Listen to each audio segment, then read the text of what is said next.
Do we really need to talk about Rebel Moon Part 2? I'm like, seriously, come on. Why? Why? This is like 2 hours of my life I wish I could get back. How's it going, everybody? Texas Man here. I hope that you guys are having a great day. If you guys would, please give this video a thumbs up. If you guys do enjoy it, subscribe, of course, if you guys have not already. Also, doing the biggest favor of all, make sure you guys hit the bell notification button so you guys don't miss out on future videos or streams here on the channel. Also, if you guys would, head over to Twitch, follow me there at Douglas447. I do stream there at least once a week, whether it's Halo, Battlefield, Call of Duty, Destiny 2, or anything else you guys suggest for me to stream over there. And we are talking about Netflix's new / Zack Snyder's new Rebel Moon Part 2, The Scargiver. Because this chick gives our bad guy a scar. I can't. I'm sorry. But as much as I hate this movie, it's one of those movies that is so bad that you just can't help but laugh at it. Okay? It's one of those films. I want to get this out of the way first. If you hated, or if you liked, Part 1 of Rebel Moon, whatever that was called, I honestly don't remember. I'd have to look it up. But if you like Part 1, or if you didn't like Part 1, then you're going to like it, or you're going to hate it just as much, if not more. I thought Part 1 was a disaster. I thought it was nothing but Seventh Samurai, Magnificent Seven, Star Wars, Avatar, all of past sci-fi epicness put together with no originality. Nothing new. And I feel the same way here when it comes to Rebel Moon Part 2. It still feels like Magnificent Seven and Seven Samurai and Star Wars all smashed together. The first part literally was, let's get the band together. Part 2 is, band fights evil empire that's from space.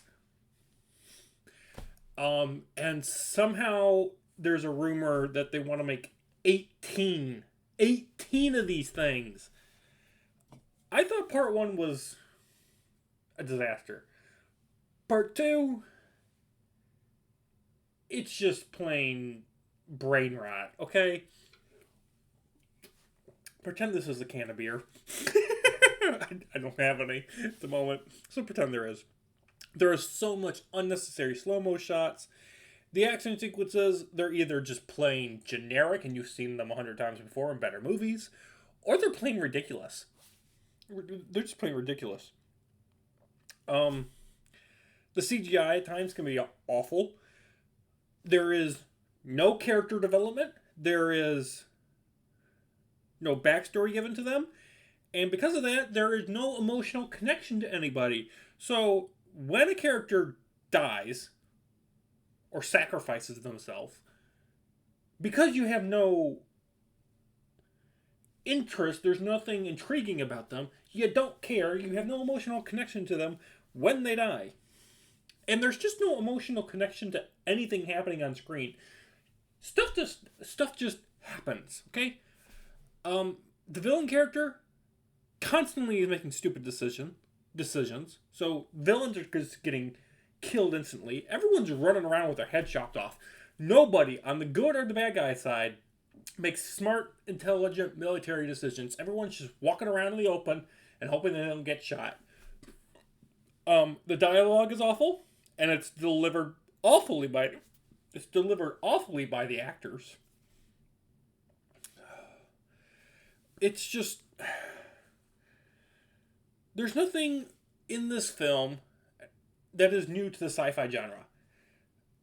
The ending, oh my god, the last 30-45 minutes is literally a carbon copy and paste job of the ending of Star Wars Return of the Jedi.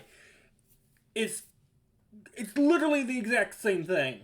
Literally, our hero leaves behind They're friends. Goes to confront the bad guy on a ship. They have an introductionally. They have like a Revenge of the Star Wars Revenge of the Sith thing where the two of them are fighting with lightsabers and the ship they're on is crashing, and so you've got this angled fight scene happening on the floor. And it's just like. So you've got them doing that, and then you've got the fight on the ground. So it's like, Endor in that regard with Luke and Leia. And you've got all that going on. And then you've also got a space battle. And it's like, oh my god, it's not original! It's not original, Zack Snyder! And people before you have done it much, much better. I would rather fold laundry for 2 hours rather than watch this again. And yeah, I just spit.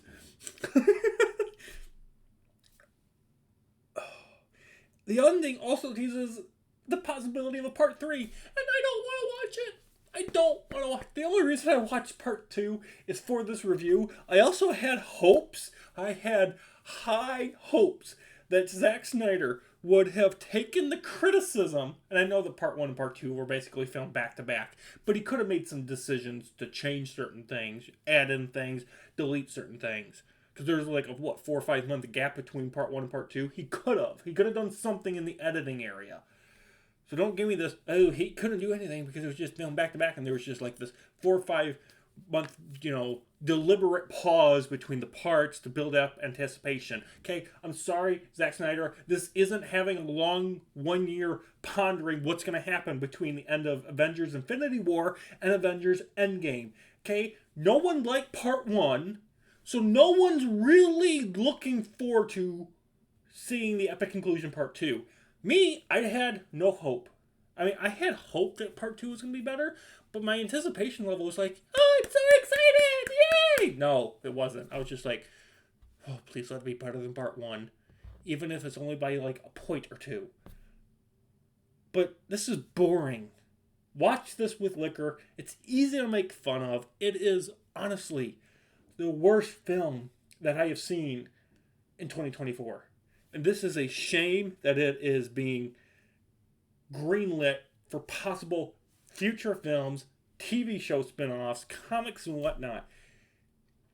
I don't know how Zack Snyder convinced Netflix for $200 million to greenlight this new franchise for part 1 and part 2. $200 million for both films. I don't... Where did the money go? Because it didn't go to the CGI. It clearly couldn't have gone to these actors because they were just wasted. Especially Anthony Hopkins as that robot. He doesn't even do anything early in the movie. He's probably taking 75% of the check. Just because he's there as a robot voice. CGI is bad. The actors are all awful, basically, in this film. The sets are bad. The originality is bad. The writing crew couldn't be bothered to get a good paycheck because they don't know how to write. And Zack Snyder don't know how to write. Where did these millions of dollars go? Where did it go? Because I'd like to know. Guys, I have to give Rebel Moon Part 2, The Scargiver, a 1 out of 10. I'm sorry. Now, if you think it's better and you enjoyed it, I'm glad for you. But this just didn't cut it for me. As a sci-fi fan, this is not the next Star Wars. This is not the next Star Trek, Stargate. This is not the next Avatar. This is not... No, I'm sorry, Zack Snyder. There's a reason why people like Disney and George Lucas didn't want to help you create this.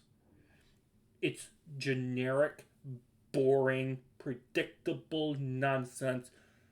Streaming garbage. That's what it is. And that's probably why Netflix took it. Is they're like, we need something new on our platform.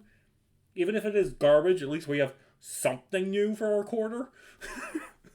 But there's better things to watch, guys. Rewatch the original Star Wars trilogy. You'll have a much better time.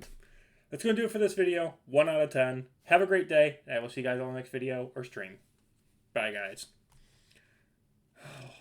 Please don't do a part 3. I don't want to have to watch it and review it.